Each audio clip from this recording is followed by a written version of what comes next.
Gusto mo bang mag-register ng SSS Online pero hindi mo alam kung paano magsimula?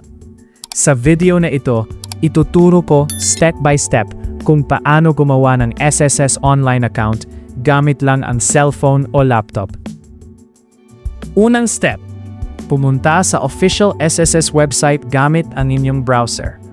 Siguraduhin official website ang binubuksan para safe ang inyong impormasyon. Pagkatapos, pindutin ang member at i-click ang register. Basahin muna ang mga importanteng reminders bago magpatuloy. Dito makikita ang mga requirements para sa online registration. Kapag nabasa na lahat, i-click ang start button. Ilagay ng tama ang inyong personal information, gaya ng pangalan, birthday, email address, mobile number, at SSS number. Siguraduhin tama ang inyong email dahil dito ipapadala ang verification link. Pagkatapos mag-submit ng information, buksan ang inyong email inbox.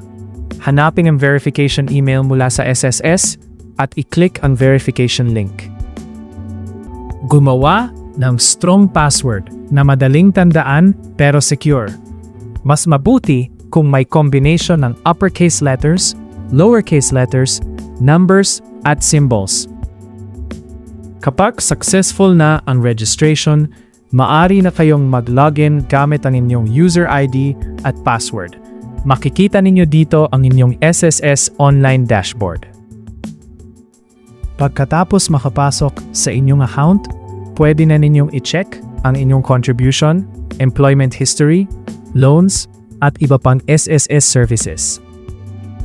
Kung nakakaranas kayo ng error sa registration, siguraduhin tama ang inyong SSS number, email address, at personal information.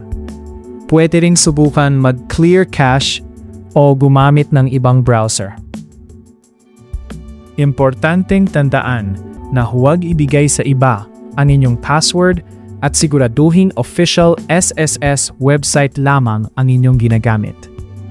Mas mabuti rin kung isusulat ninyo ang inyong login information sa secure na lugar.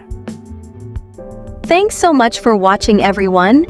Don't forget to click the subscribe button for more tutorials like this one.